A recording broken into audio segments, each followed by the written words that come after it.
नमस्ते दोस्तों। हाथ में दर्द का सबसे कॉमन कारण कार्पल टनल सिंड्रोम होता है। उंगलियों में, हाथों में और कभी-कभी बाहों में दर्द और सुन्नता महसूस हो सकती है। अगर आपको ये दर्द रात को नींद से उठा रहा है, ये वीडियो के अंत तक बने रहें। आज हम कार्पल टनल सिंड्रोम और उससे होने वाले दर्द को समझेंगे। मैं हूं डॉक्टर अभितेज सिंह सिद्धू और अगर आप फिट रहना चाहते हैं, हेल्दी रहना चाहते हैं, तो मेरे चैनल को सब्सक्राइब कीजिए और उसके साथ बेल आइकन को दबाइए। कार्पल टनल सिंड्रोम यानी कि सीटीएस में अंगूठा और पहली 3 उंगलियों में दर्द और झंझनाहट महसूस होती है। ये दोनों हाथों में या एक हाथ में हो सकती है। कुछ लोगों में ये दर्द कुहनी और कंधे में भी जा सकता है और आपको रात को नींद से भी उठा सकता है। कार्पल टनल सिंड्रोम का दर्द कलाई में मीडियन नर्व के दबने से शुरू होता है। मीडियन यानी कि बीच वाली नर्व। ये बड़े काम की चीज़ होती है और आपके दिमाग को आपके हाथ के बारे इंफॉर्मेशन भेजती है। इसकी वजह से आप हाथ के अंगूठे को पहली, दूसरी और तीसरी उंगलियों में चीज़ों की बनावट और उनके तापमान को महसूस कर सकते हैं। ये तो हुई मीडियन नर्व की बात। आपकी कलाई के अंदर एक सुरंग के आकार जैसी कार्पल टनल होती है और इस सुरंग का फर्श हाथ की हड्डियों यानी कि कार्पल्स का बना होता है और छत एक लिगामेंट की बनी होती है जिसको ट्रांसवर्स कार्पल लिगामेंट कहते हैं। ये सुरंग में से आपकी मीडियन नर्व और उंगलियों की टेंडन्स पास होती हैं। अगर आप कभी भी किसी सुरंग में से निकले हों तो आपको पता होगा कि एक्सीडेंट होने पर ट्रैफिक जैम बहुत जल्दी बन जाता है।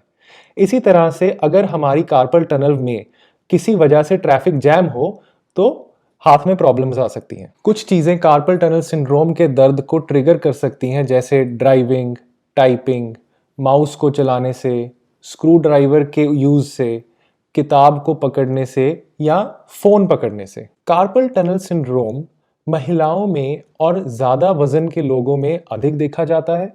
ये क्रॉनिक डिजीजेस जैसे डायबिटीज़ में, रूमेटॉइड अर्थराइटिस में, हाइपोथायराइड से पीड़ित लोगों में दिखाई देता है और प्रेगनेंसी में भी ये काफ़ी आम है। प्रेग्नेंट लेडीज में बच्चे के जन्म के बाद ये दर्द खुद ही कम हो जाता है। कार्पल टनल सिंड्रोम के लिए डॉक्टर्स 3 फिजिकल टेस्ट करते हैं।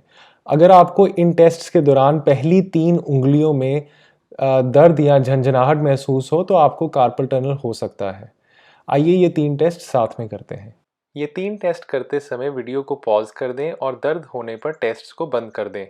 पहले टेस्ट के लिए अपने दोनों हाथों के उल्टे हिस्से को मिलाएं और 3 से 60 सेकंड तक जोड़ के रखें। दूसरे टेस्ट के लिए नमस्कार मुद्रा में हाथों को 30 सेकंड तक रखें। तीसरे टेस्ट के लिए हाथों को मोड़ें और कलाई पर टैप करें। डायग्नोसिस को कंफर्म करने के लिए डॉक्टर्स इसके लिए नर्व कंडक्शन स्टडीज और इलेक्ट्रोमायोग्राफी भी करते हैं। इनसे हमें कार्पल टनल सिंड्रोम से हुई हाथ में खराबी और इसकी सिवियरिटी का अंदाजा होता है। कार्पल टनल के दर्द को कैसे ठीक किया जाए? ट्रीटमेंट काफ़ी हद तक इसकी सिवियरिटी पे डिपेंडेंट होती है। दोस्तों, यहाँ पर ये कहना ज़रूरी है कि सीटीएस यानी कि कार्पल टनल सिंड्रोम में पेन किलर्स जैसे पैरासिटामोल, आइबुप्रोफेन लेने से ज़्यादा फर्क नहीं पड़ता। तो आइए देखते हैं कि सीटीएस में कौन सी चीज़ों का फर्क पड़ता है। पहला है wrist splint. This is the first thing you should do. Wrist splint लगाने से रिस्ट के अंदर स्वेलिंग कम होती है और कई लोग इसको पूरा टाइम नहीं पहन सकते, तो इसको सिर्फ रात को पहनने से भी मदद मिलेगी। महिलाओं में प्रेगनेंसी के दौरान हुए सीटीएस में भी ये बहुत इफेक्टिव है। दूसरा है लोकल स्टेरॉयड इंजेक्शन, यानी कि कलाई के अंदर स्टेरॉयड का इंजेक्शन लगाना। इससे कलाई की सूजन और इन्फ्लेमेशन कम होती है और इसका इफेक्ट आप हफ्ते 2 हफ्ते में दिख सकते हैं। ये टीका एक्सपीरियंस्ड फिजिशियन या ऑर्थोपेडिक डॉक्टर से ही लगवाना चाहिए क्योंकि इसमें मीडियन नर्व के डैमेज का खतरा होता है। अगर आप टीका नहीं लगवाना चाहते तो डॉक्टर आपको स्टेरॉयड की गोलियां भी सजेस्ट कर सकते हैं जो कम इफेक्टिव होती हैं और इनके साइड इफेक्ट भी इंजेक्शन से ज़्यादा होते हैं। नंबर 3, कुछ वीक एविडेंस ये भी सजेस्ट करता है कि ऑल्टरनेटिव थेरेपीज जैसे योगा, कार्पल बोन मोबिलाइजेशन, जिनमें थेरेपिस्ट हड्डियों को स्पेशल तरीके से हिलाते हैं जिससे आराम मिल सकता है। नंबर 4 है सर्जरी। सर्जिकल डीकम्प्रेशन, जिसमें सर्जरी के द्वारा लिगामेंट को काटा जाता है और रिस्ट में प्रेशर को रिलीज किया जाता है। सर्जरी सीटीएस का सबसे पक्का इलाज है। सर्जरीज या तो ओपन टेक्निक से की जाती हैं या एंडोस्कोपी से की जाती हैं।